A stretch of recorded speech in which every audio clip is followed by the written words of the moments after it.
gugus ya, pergi ya, terlepas ya. Jadi antara eliminasi satu dengan eliminasi kedua hanya bedanya berbentuknya karbokation ya. Sama dengan SN1 juga terbentuk karbokation ya. Sedangkan SN2 terbentuk ya intermediate ya. Nah, ini kita contoh ya. Reaksi daripada eliminasi 2. Yang mana proton ya diserang oleh suatu basa. Ingat ya, basa artinya kita membicarakan reaksi eliminasi. Nukleofil kita berbicara reaksi substitusi. Kalau nukleofil yang diserangnya adalah karbon. Kalau basa yang diserangnya adalah proton. Jadi B ikatan titik istilahnya titik 2 artinya 2 sepasang elektron pada basa menyerang proton sehingga terbentuk senyawa BH ya. Artinya basa tambah asam. Kalau H2O menjadi kalau OH- maka menjadi H2O. Tetapi elektron yang ditinggalkan proton karena basa hanya mengambil proton, elektronnya nanti akan berlebih karbonnya dan memberikan kepada karbon tetangga. Nah, karbon tetangga yang diberikan menurut aturan ZZ adalah cenderung kepada karbon yang banyak substitusinya dibandingkan yang sedikit. Jadi dia menyukai kepada karbon yang banyak substitusi. Dan kemudian ya gugus pergi seperti halogen akan disuruh pergi.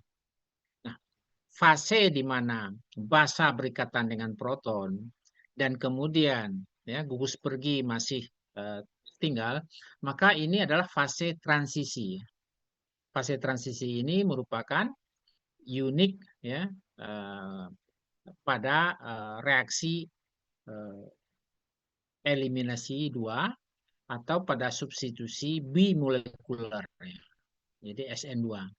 Nah, ketika kesetimbangan basa mengambil proton, yang otomatis terbentuk ikatan rangkap dan si X ya halogen disuruh pergi. Maka itu adalah mekanisme reaksi eliminasi 2 ya. Nah, tentunya produk alkena akan terbentuk perubahan ya stereokimia. Ya, tentunya dengan terbentuknya alkena, stereokimianya adalah stereokimia geometri ya. Jadi cis dan trans atau E dan Z ya.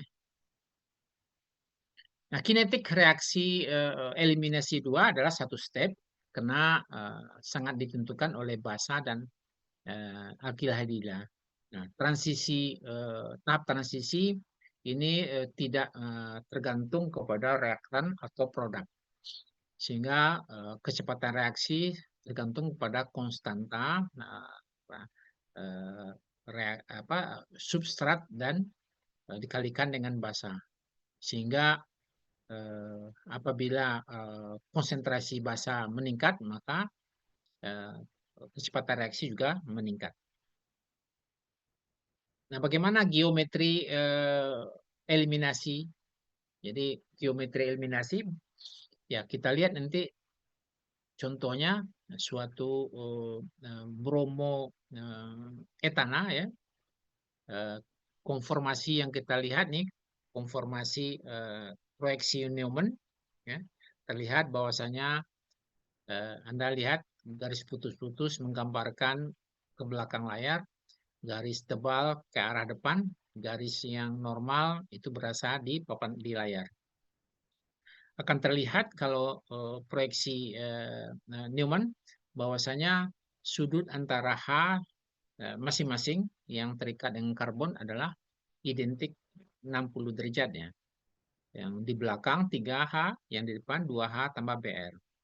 Nah, dengan memperhatikan ya, bentuk ikatan ruang, maka apabila terbentuk ikatan rangkap, ya, kalau ikatan tunggal bisa berputar 360 derajat ya. Nah, kita ketika ikatan rangkap tidak bisa. Maka yang terjadi adalah ya kalau kita ambil ini orbital atom dan orbital molekulnya, posisi H dengan X adalah berseberangan, ya. Boleh dikatakan anti-periplanar, ya. Sehingga ketika terbentuk fase transisi disebut dengan anti-transisi state. Sehingga ketika terbentuk produk alkena, maka senyawa itu bisa menjadi, ya, cis dan trans, ya, untuk gugus yang tinggal, ya. Nah, sehingga ikatan rangkap double bond yang disebut dengan ikatan pi menjadi orbitalnya overlap, ya. Nah, ini produk yang stereospesifik, yaitu dua. Misalnya senyawa meso, ya, 1,2 di bromo, 1,2 di peniletan, akan menghasilkan memiliki konfigurasi yang identik, ya. Kita ingat meso adalah pasangan komposisi di mana dia cis dan trans tidak akan berubah, ya. Karena pada meso bayangan cerminnya adalah identik satu sama lain. Nah, ketika meso membentuk ikatan rangkap dengan reaksi eliminasi dua, yang terbentuk bukan cis dan trans. Kalau cis dan trans ada gugus yang sama. Sedangkan kalau gugus tidak sama, maka disebut dengan E dan Z, ya, Entgegen, ya, atau Zusammen, ya. Nah, silakan kembali lihat cis dan trans dalam materi uh, stereokimia. Nah, bagaimana dengan senyawa siklik, ya? Ya, sikloheksana kita kenal juga aksial dan ekuatorial, ya, atau cis dan trans dalam konformasi. Nah, kalau kita lihat suatu sikloheksana yang berbentuk kursi, konformasinya hidrogen, ya, tentu bisa kita lihat, ya, hidrogen yang hijau itu adalah posisinya aksial, CH3, ya, ekuatorial, tetapi pada posisi 1 dan 4, kalau kita lihat 1, 2, 3, 4, ya, yang merah, itu posisi hidrogennya adalah ekuatorial dan CH3-nya aksial. Sedangkan klor posisinya adalah ekuatorial. Yang aksial artinya dia tegak lurus dari bidang, ya, bidang horizontal, ya. Sedangkan ekuatorial adalah dia hampir sejajar dengan bidang ekuatorial. Nah, kalau bidang ekuatorial itu kita lihat dari sudut pandang konformasi kursi adalah pada posisi tempat duduknya, ya, bukan tempat sandaran, bukan tempat ke arah bawahnya. Apa yang terjadi ketika basa, ya, menyerang posisi hidrogen aksial, ya, tentunya yang terjadi adalah elektron yang ditinggalkan akan diberikan kepada karbon yang paling tersubstitusi. Ya. Bisa Anda lihat, ya, yang paling tersubstitusi adalah yang memiliki banyak karbon, ya, mengikat karbon lain. Nah, tentunya banyak karbon adalah karbon yang punya ikatan CH3 dan kemudian Cl, sehingga Cl dengan mudah pergi, maka terbentuk, ya, senyawa ikatan rangkap dalam sikloheksana, ya, menjadi sikloheksana. Nah, tentunya perubahan di mana ikatan rangkap terbentuk dalam sistem siklik kembali kepada aturan Zaitsev, ya.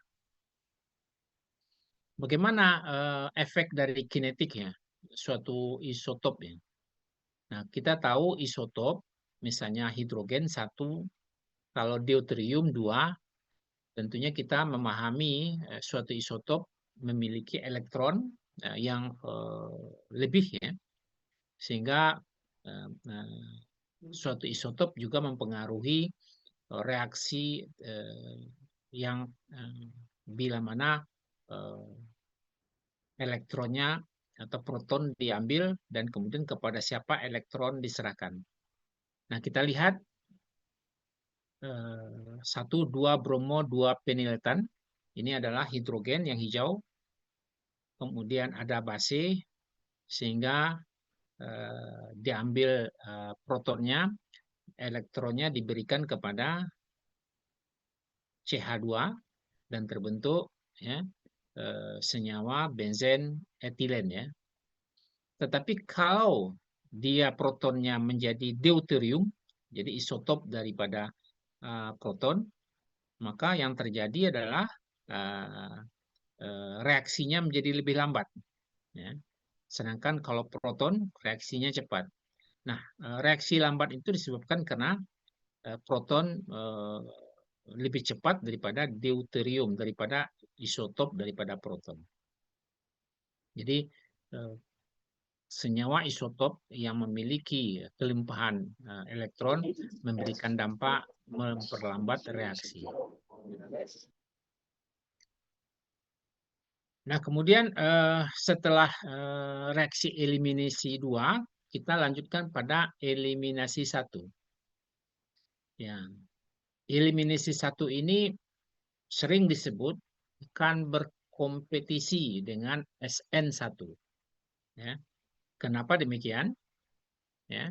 Dan E2, eliminasi 2 pada karbon tersier. Ya. Kecepatan reaksinya adalah tergantung kepada bukan basanya, tergantung kepada substratnya. Sama halnya dengan SN1. Nah, kalau kita lihat karbon ya tersier, contohnya di sini 2 metil 2 kloropropana. Nah, tentunya akan terbentuk karbokation. Nah, kalau karbokation, maka reaksinya adalah SN1. Nah, karena karbokation tidak bisa menggunakan reaksi SN2 ya. Jadi karbon tersier tidak pernah mengalami reaksi SN2. Di mana SN2 kedua nukleofil dan gugus pergi dipakai bersamaan atau bimolekular. Nah, tapi karbon tersier dia akan cenderung ya Cl-nya pergi meninggalkan karbon bermuatan positif dan ini merupakan mekanisme SN1. Tetapi juga bisa berakibat reaksi eliminasi 1 apabila basa tidak menyerang atau nukleofil tidak menyerang si karbon. Yang diserangnya adalah si proton. Ya. Nah, yang proton yang diserang, elektron ya, ditinggalkan, kemudian disumbangkan kepada karbokation. Sehingga ya, 2 kloro 2 metil propana menjadi ya 2 metil etena ya. Ya. Jadi 2 metil 1 propena ya. Maka itu produk eliminasi. Ya. Kalau basa atau nukleofil menyerang si karbon, maka produknya adalah produk substitusi ya melalui mekanisme SN1. Nah, kita contoh ini 2 kloro 2 metil propan ya. 2 kloro 2 metil propana direaksikan dengan H2O dalam etanol temperatur 65 derajat. Nah, kenapa eliminasi 1 dan SN1 sering berkompetensi? Karena produk yang dihasilkan. Jadi 2 kloro 2 metil propana direaksikan dengan H2O dan campuran etanol dan air, maka produknya ada isopropanol, 2 metil 2 propanol dengan jumlah 64%. Tetapi juga menghasilkan 2 metil propena. Nah, 2 metil 2 propanol ini merupakan produk substitusi melalui mekanisme SN1. Ya. Yang kedua, 2 metil propena. Ini merupakan produk eliminasi melalui eliminasi 1. Jadi kedua-duanya berkompetisi dalam mekanisme kalau ya terkait dengan karbon tersier Nah, apakah pilihan substitusi satu atau eliminasi satu, ini memang sudah menjadi suatu kenyataan. Mereka bergantung kepada basa yang menyerang, ya. Apalagi dengan adanya di sini basa lemah dan dipengaruhi oleh etanol. Nah, kalau kita lihat sterokimia pada eliminasi satu produknya, nah, eliminasi satu menghasilkan produk yang tidak stereospesifik, sehingga tidak diperlukan adanya alignment, ya. Namun produk orientasi Z-safe, ya, tetap berlaku karena yang mengontrol, ya, terjadinya produk adalah kehilangan proton, ya, ya, setelah terbentuknya karbokation, ya. Jadi terbentuknya karbokation dahulu, kemudian kehilangan proton, sehingga elektron, ya, yang ditinggalkan dengan kehilangan proton, karbonkationnya dipenuhi kebutuhannya dengan membentuk ikatan rangkap. Jadi reaksi daripada eliminasi satu tidak menghasilkan stereospesifik, ya. Hanya akan menghasilkan cis dan trans sesuai dengan gugus-gugus yang terikat pada karbon-karbon yang tersangkut, ya. Nah, bagaimana membandingkan eliminasi satu dengan eliminasi dua? Nah, tergantung kepada kekuatan basanya. Dikatakan basa kuat, ya, ini penting bagi reaksi eliminasi dua, tapi tidak pada eliminasi satu. Buktinya tadi air dan alkohol, ya. Maka produknya adalah eliminasi satu, malah berkompetisi dengan substitusi satu. Kalau eliminasi dua menghasilkan produk stereospesifik, tapi E1 tidak. Dan E1 lebih memberikan kontribusi kepada orientasi Z-safe. Apa itu orientasi Z-safe? Elektron akan disumbangkan kepada karbon yang lebih banyak substitusi. Atau terbalik, elektron akan diberikan pada karbon yang memiliki sedikit proton. Jadi, Anda boleh menggunakan istilah sedikit proton, artinya karbon banyak substitusinya. Jadi mengikat karbon lain, ya. Tapi kalau karbon memiliki banyak proton hidrogen, berarti sedikit substitusinya. Jadi memahami aturan Z-safe, tinggal memikirkan banyak substitusi, artinya karbon tersier atau karbon sekunder, ya. Atau terbaliknya, ya, karbon yang memiliki sedikit proton, ya, kalau yang tersier otomatis protonnya sudah hilang semuanya. Kalau yang sekunder, ya, protonnya tinggal satu, ya. Nah, dengan demikian kita bisa memahami bagaimana yang menempuh jalur eliminasi dua atau menempuh jalur eliminasi satu. Nah, kita contohkan di sini, ya, senyawa, ya, suatu sikloheksana, ya. Di sini ada satu isopropil, kemudian ya, 1, 2, 3, 4, ya, 4 metil, ya, sikloheksana, ya.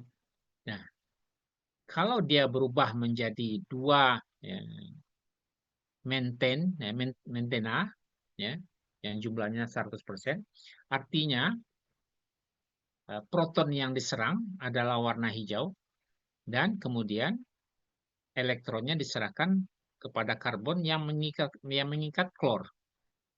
Maka kondisinya adalah, ya, eliminasi 2, ya. Di sini reagennya adalah sodium, ya, etanoat, ya, dalam pelarut etanol dan temperatur 100 derajat Celcius. Tetapi kalau produknya, ya, yang sebelah kanan atas, ya, ya, di mana reaksinya terbentuk eliminasi satu. Reagennya tetap sama, ya, natrium etanoat, tetapi ditambahkan bukan dengan etanol 100%, tapi etanol 80%. Maka reagen yang terbentuk adalah 2 mentena 30% dan 3 mentena 68%, ya. Nah, jadi ada perbedaan, ya. Perbedaan utamanya kita lihat kemana ikatan rangkap terbentuk dengan hanya merubah eluen etanol atau etanol air 80%. Memberikan menggunakan etanol air 80%, ternyata reaksinya adalah eliminasi satu yang menyebabkan terbentuknya campuran, ya, 2 mentena dan 3 mentena. Tapi kalau pelarutnya etanol 100%, ternyata terbentuk reaksi eliminasi 2. Jadi perlu diingat perbedaan eliminasi 1 dan eliminasi 2. Nah, sebagai ringkasan, ya, SN1, SN2, eliminasi 1, eliminasi 2, Anda barangkali harus melihat buku aslinya, ya. Nanti Bapak akan coba melihatkan kepada Anda. Ya. Kita buka buku referensinya.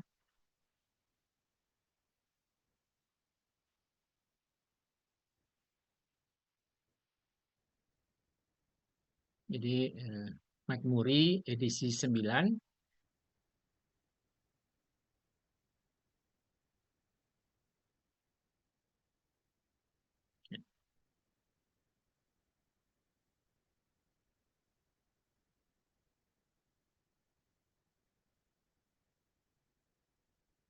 Masing-masing Anda telah punya buku edisi 9, halaman 300-an kalau tidak salah.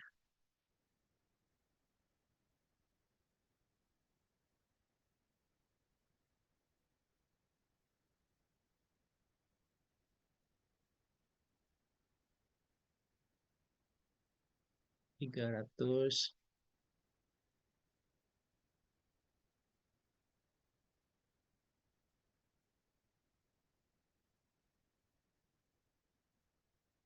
Ini reaksi, ya, E1 tadi yang kita jelaskan, ya. Ini contoh, ya, ya. Kalau reagennya etanol saja, kalau etanol tambah air terbentuk campuran.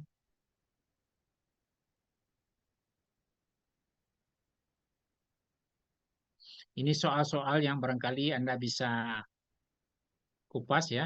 Ya. Contohnya ceritakan mana yang merupakan SN1, SN2, eliminasi 1, eliminasi 2 dari contoh-contoh yang soal di bawah.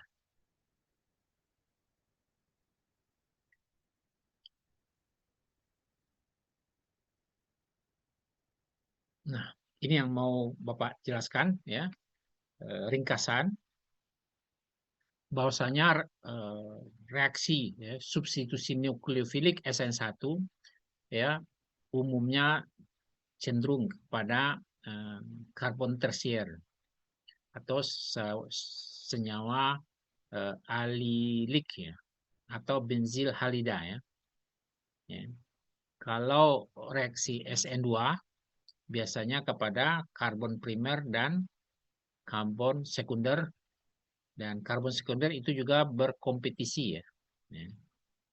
Sedangkan reaksi eliminasi, ya, E1, ya, yang diserangnya adalah proton, ya, sehingga terbentuk karbokation lebih dahulu. Jadi X-nya pergi dan kemudian proton diambil akan menyerahkan membentuk kata rangkap, ya. Nah, karbon yang diserahkan adalah karbon yang memiliki sedikit proton atau banyak berikatan dengan karbon. Sedangkan eliminasi 2 yang eliminasi 1 Cb tidak kita bahas ya. Eliminasi 2 adalah penyerangan pada proton, penyerahan karbon kepada karbon tetangga, dan kemudian diikuti dengan Br pergi. Itu terjadi pada basa yang kuat ya. Nah, basa yang kuat. Nah, ini contoh-contoh soal yang bisa Anda pelajari mekanismenya. Mungkin akan ada soal atau 1-2 dari contoh yang ada di buku ini. Cukup banyak soalnya ya. Reaksi eliminasi, eliminasi substitusi.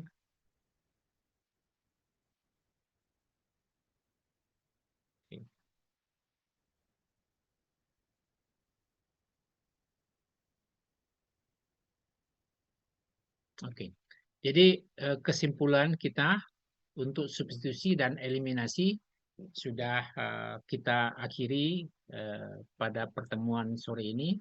Nah, kita akan masuk kepada ya reaksi adisi ya.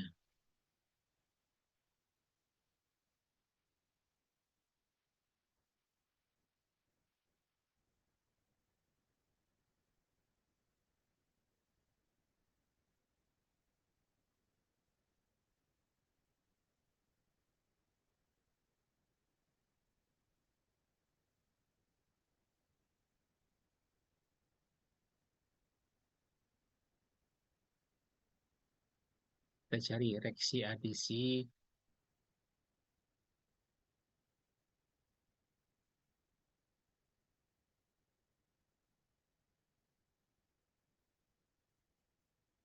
Chapter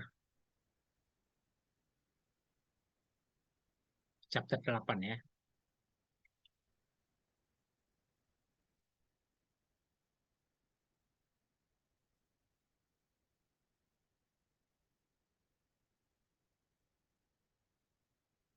Oke.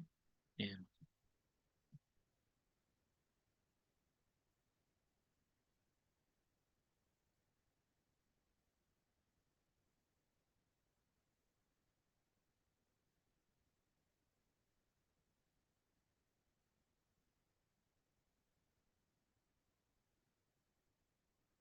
Jadi dalam uh, reaksi adisi kita sebutkan adisi adalah penambahan ya.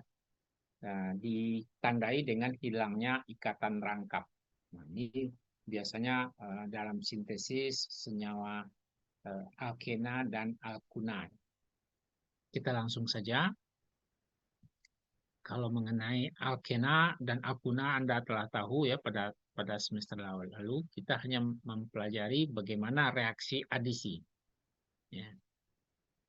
Nah, di sini dikatakan reaksi adisi ya alkuna sama dengan alkena. Ya. Di mana mengikuti aturan Markovnikov ya. Apa itu aturan Markovnikov? Ya, kita contoh di sini senyawa 1 heksuna ya ditambah dengan HBr di suasana asam asetat, maka akan lihat ya terjadinya adisi, hilangnya ikatan rangkap. Kalau di sini rangkap 3 menjadi rangkap 2 dengan penambahan hidrogen dari HBr. Maka akan dalam molekul bertambah gugus Br dan gugus hidrogen. Pertanyaannya, menurut Markovnikov, ya, hidrogen akan masuk kepada karbon yang mana? Dan Br akan masuk kepada karbon yang mana? Nah, sini Markovnikov memberi petunjuk ya.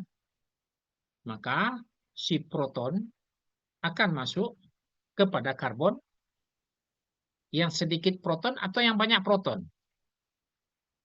Siapa yang bisa menerima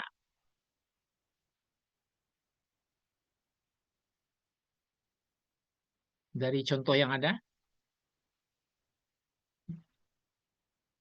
Nah, sudah jelas ya. HBr protonnya H-nya akan masuk kepada karbon yang berikatan double bond atau triple bond, tetapi Br atau yang kaya elektron akan berikatan dengan karbon yang sedikit proton. Ya. Sedangkan protonnya akan masuk kepada karbon banyak proton. Nah, kita lihat lanjutannya kedua, suatu 2 bromo 1 heksana menjadi 2 dibromo heksana. Maka Br akan tetap masuk kepada karbon, ya, bukan paling ujung, ya. Hidrogennya diberikan kepada karbon yang banyak hidrogennya. Nah, contoh lain di sini 2 heksuna, ya. Sehingga terbentuk 3 kloro 3 heksena. Nah, HCl-nya masuk ke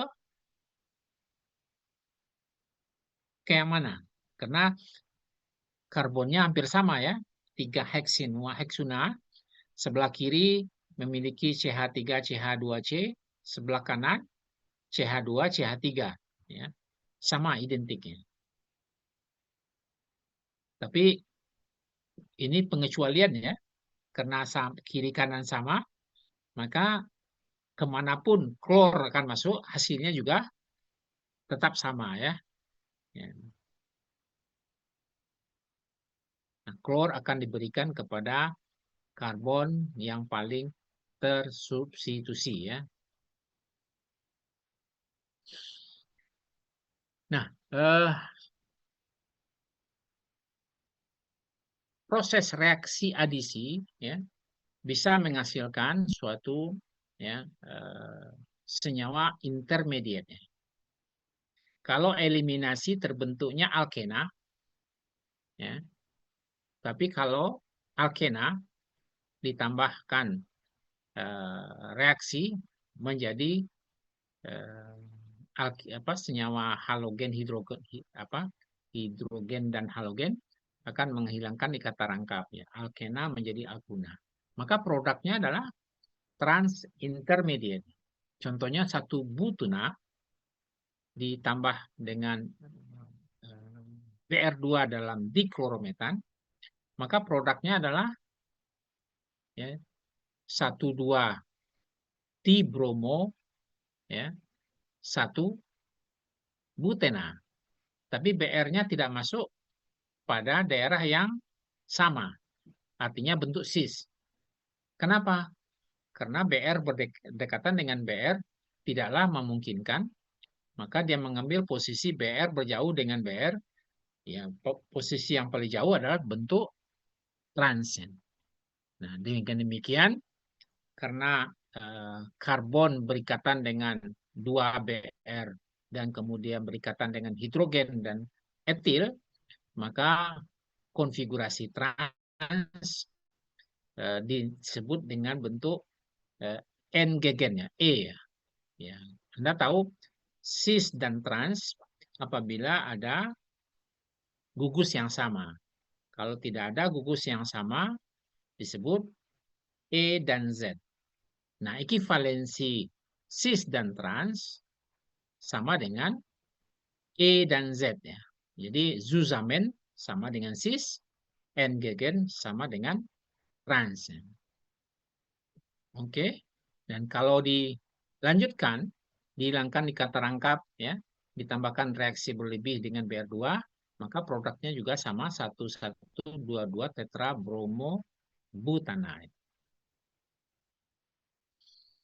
Nah, bagaimana reaksi, ya, adisi yang melihat prosesnya senyawa vinil, ya. Jadi artinya suatu alkena ditambah HBN, mekanismenya, ya, bagaimana?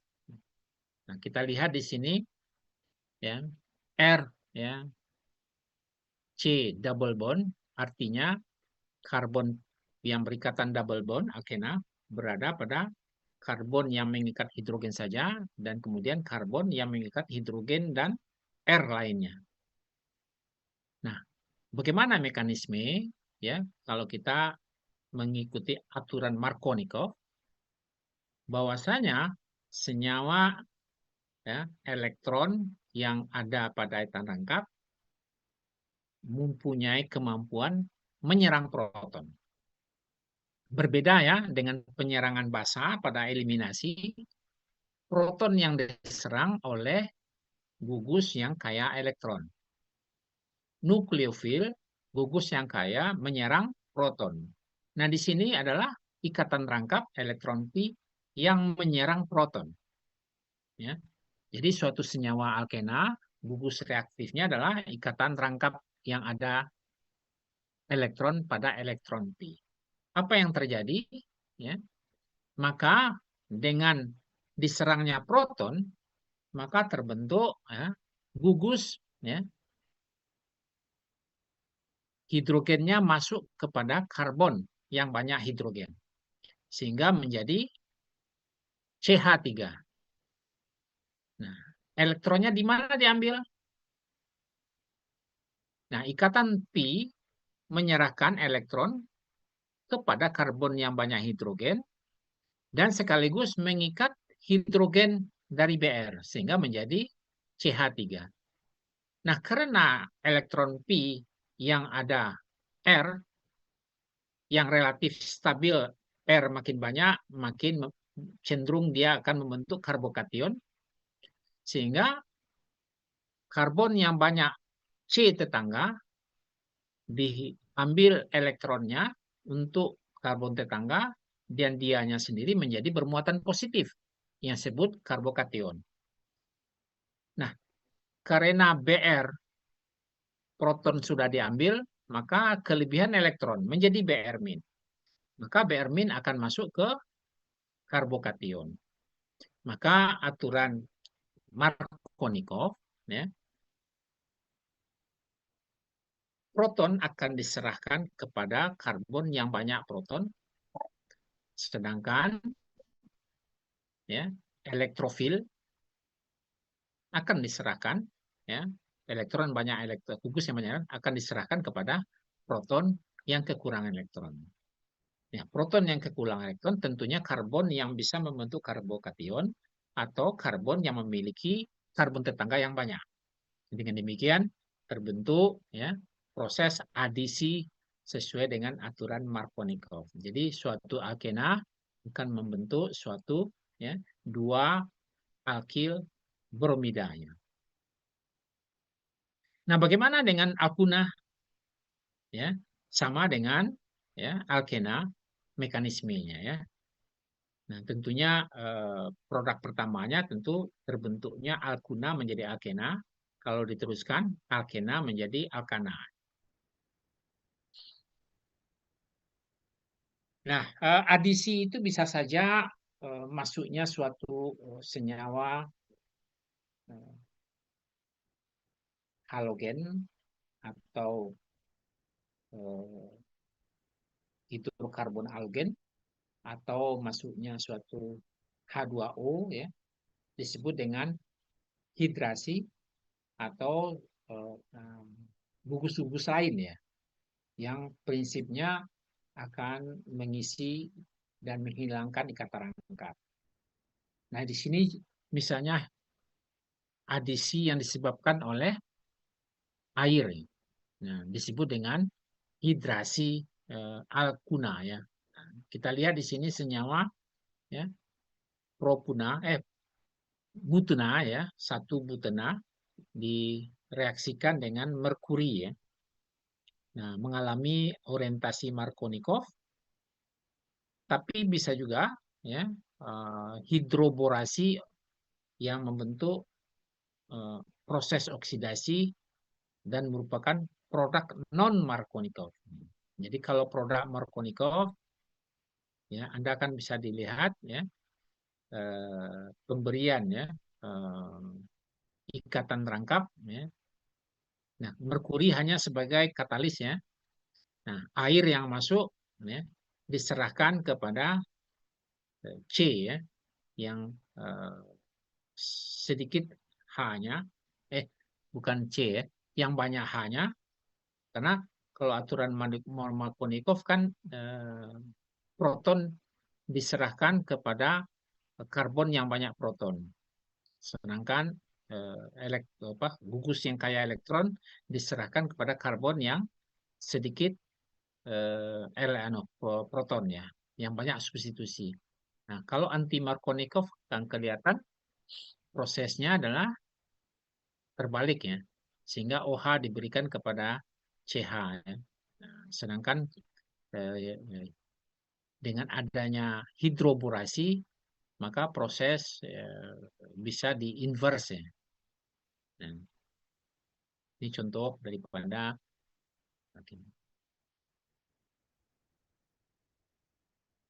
ini contoh lain ya, perubahan ya alkuna dengan asam sulfat air dan kemudian katalis merkuri sulfat akan terbentuk 2 heksanon. Nah, 2 heksanon diintermediatkan terbentuknya suatu enol atau alkohol ya. Jadi air H2O menjadi OH tambah H plus, maka hilangnya ikat terangkap, H diserahkan kepada CH, bukan C yang tidak ada hidrogennya, sedangkan OH ya diserahkan kepada karbon yang tidak ada hidrogennya, sehingga di C2. Ya. Nah, kemudian dengan adanya proses ya oksidasi dengan alkohol akan terbentuk suatu keton ya. Nah, dengan demikian reaksi ini disebut dengan pertama Markovnikov ya, orientasi, tapi kemudian vinil alkohol akan bisa menjadi teroksidasi menjadi senyawa keton ya. Sehingga produk alkuna yang digunakan asam Lewis sebagai katalis dengan adanya merkuri dengan produk akhirnya menjadi senyawa keton.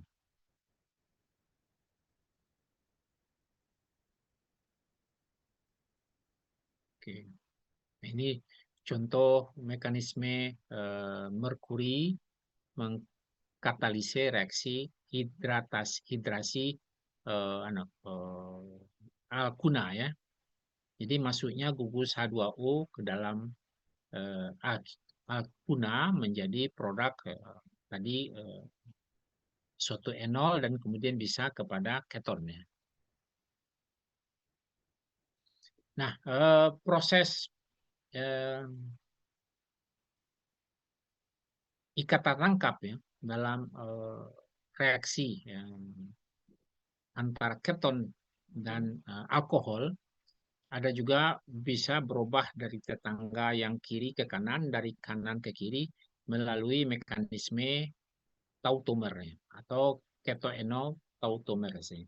Misalnya enol tautomer di mana alkena yang memiliki gugus OH pada satu karbonnya bisa menjadi ya, suatu karboksilat ya, sehingga menjadi lebih senyawanya lebih stabil dalam bentuk keton daripada bentuk alkohol dengan tetangganya kata rangkapnya. Satu lagi Bapak ingin menjelaskan kepada Anda, ini pelajaran dari kita stop ya, pelajaran anak semester 1. Bapak ingin berikan kepada Anda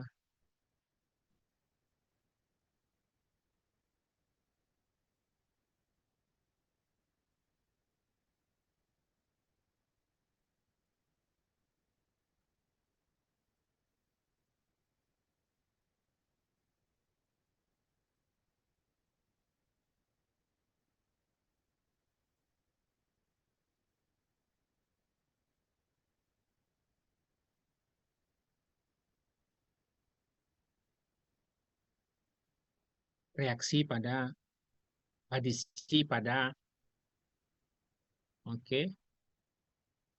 pada aldehid dan keton.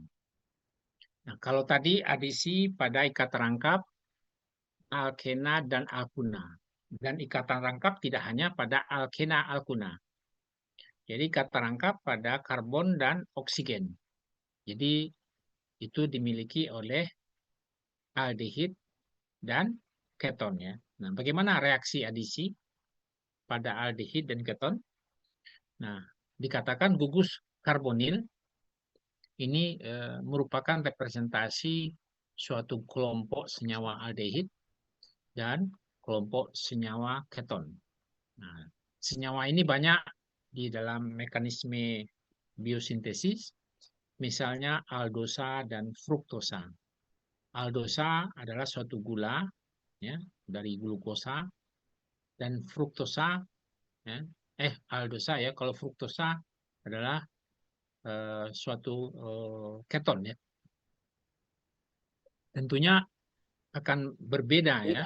Kalau glukosa bisa langsung dimetabolisme, kalau fruktosa harus dirubah dulu menjadi aldosa di hati ya. Dan kemudian senyawa aldehid dan keton sangat banyak karena merupakan senyawa kimia yang bermanfaat baik sebagai pelarut atau sebagai monomer untuk bentuk polimer, sebagai perekat, dan juga agrokimikal dan termasuk farmaseutikal ya. Karena sangat reaktif ya. Nah, kita tata nama aldehid keton tidak perlu kita bahas ya. Nah, juga substituen aldehid keton, tapi kita masuk kepada reaksi ya. Nah, reaksi suatu aldehid atau keton, ya misalnya kita lihat ini prosesnya adalah untuk aldehid bisa dibuat dari suatu alkohol. Contohnya citronellal dengan suatu oksidator, maka dihasilkan citronellal. Jadi alkohol menjadi aldehidnya. Misalnya metil duodekanoat ya, suatu senyawa ester ya, kemudian dihidrolisis bisa menjadi duodekanal. Ini proses pembentukan aldehid ya dari suatu senyawa alkohol dan juga bisa dari senyawa ester ya. Nah, kalau keton ini biasanya dibuat dari alkohol sekunder. Ya. Sehingga kalau alkohol sekunder, misalnya terbutil sikloheksanol, maka dengan reagen yang sama, oksidator PCC, dia berubah menjadi heksanon ya. Jadi kalau aldehid berada alkohol di ujung rantai, jadinya aldehid. Kalau alkohol berada pada karbon sekunder, pasti produknya adalah kalau dioksidasi adalah suatu keton. Nah, proses ya suatu keton juga dibuat dari alkena, proses oksidasi dengan kuat seperti ozon bisa menjadi suatu keton juga ya. Jadi misalnya oksidasi dalam proses ozonolisis ya. Keton juga dibuat dengan cara ya, mesilasi ya. Misalnya ini benzen dengan asetil klorida dengan aluminium sehingga terbentuk asetofenon ya. Suatu benzen dengan direaksikan dengan alkil halida ya. Nah, reaksi ya, hidratasi untuk suatu alkena ya, juga bisa menghasilkan suatu keton ya. Nah, misalnya satu heksina pada bahan tadi dengan ya asam air dengan merkuri sulfat, produknya adalah heksanon ya. Dan kemudian kalau aldehid dengan kromat ya, dan ini bisa menghasilkan karboksilatnya. Jadi kalau alkohol menjadi aldehid, aldehid menjadi karboksilat. Tetapi kalau alkohol sekunder dioksidasi menjadi suatu keton ya. Nah, suatu keton kalau oksidasi lagi tidak bisa menjadi asam karboksilat. Nah, bagaimana membedakan antara aldehid dengan keton? Jadi kalau aldehid bisa dioksidasi, keton tidak bisa dioksidasi, dapat dibuktikan dengan reagen ya, Tollens ya. Jadi merkuri oksida dalam suasana amonia, maka kalau teroksidasi, merkuri tereduksi menjadi cermin perak. Nah, ini dalam praktikum dapat Anda cobakan untuk membedakan zat yang alkohol atau aldehid dengan keton. Nah, ini terakhir ya, bagaimana proses adisi ya, yang terbentuk daripada hilangnya ikatan rangkap ya, pada aldehid atau keton. Contohnya di sini proses hidratasi ya. Di mana aldehid ya bisa dioksidasi melalui satu-satu diol ya menjadi suatu hidrat ya dengan hilangnya ikatan rangkap, mekanismenya disebut dengan adisi. Jadi bisa Anda lihat ya, aldehid RCOH ditambah H2O, maka yang proses ya perlu diingat adalah ikatan rangkap pada oksigen. Kalau elektronnya disumbangkan kepada oksigen, sehingga karbon menjadi bermuatan positif. Oksigen dia akan bermuatan negatif. Nah, H2O terbentuk OH- dan H+. Nah, tentunya suatu aldehid apabila direaksikan dengan H2O, maka O- kan mengikat asam ya, H+, sedangkan C menjadi C+ akan diserang oleh H2O. Maka terbentuklah suatu hidrat. Nah, hidrat ya dari suatu aldehid itu dengan ada oksidator lemah seperti CrO3 akan mudah sekali menjadi asam karboksilat. Nah, yang perlu Bapak sampaikan, hilangnya ikatan rangkap dalam proses hidratasi itu adalah proses adisi.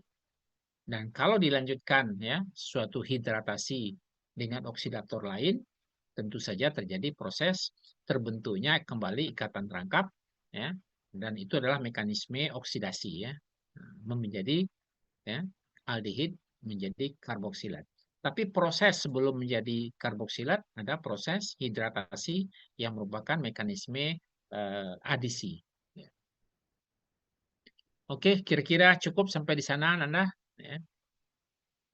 Kita bahas substitusi dan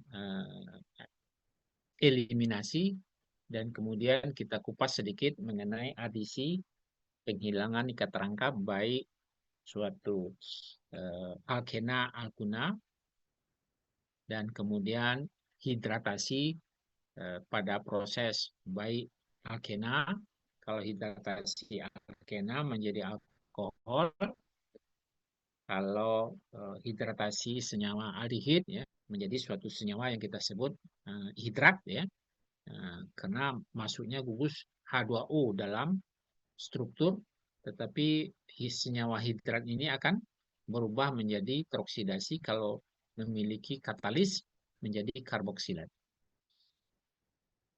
Kira-kira ada yang ingin ditanyakan? Silakan Anda. Kita tidak berdalam lagi komunikasi kita. Bapak rasa cukup sementara sampai di sini dahulu. Pengertian mekanisme reaksi substitusi ada SN1, SN2, eliminasi ada eliminasi 1, eliminasi 2, dan kemudian reaksi adisi ya. Ingat, pada eliminasi terbentuk ikatan rangkap dan penghilangan ikatan rangkap juga terjadi melalui mekanisme adisi, ada aturan ya. Z ketika terbentuknya ikatan rangkap, ada aturan Markovnikov ketika penghilangan ikatan rangkap. Ya. Apakah penghilang ikatan rangkap itu adisinya diisi oleh senyawa halogen atau diisi oleh gugus-gugus lain? Kalau diisi dengan air disebut dengan ya, hidratasi. Bapak akhiri dengan ucapan selamat belajar dan semoga Anda menjawab dengan santai dan tidak stres bahan-bahan dari material buku dan apa yang Bapak paparkan, tentunya bahan yang Bapak tanyakan kembali dalam bentuk kewajiban bersama kita mengevaluasi apakah Bapak bisa mendeliver dengan baik sehingga Anda mengerti, apakah Anda belajar dengan baik, bisa menjawab semua pertanyaan, dan kita nantikan nanti setelah ya UAS ya kita laksanakan. Semoga kita sehat semua. Ada pertanyaan? Kalau ada pertanyaan, Bapak lanjutkan. Kalau tidak ada pertanyaan, kita akhiri dengan sampai sore ini. Bapak ucapkan terima kasih ya. Masih mendengarkan? Mahasiswanya masih 30 orang nih. Cukup? Oke, terima kasih ya. Selamat sore.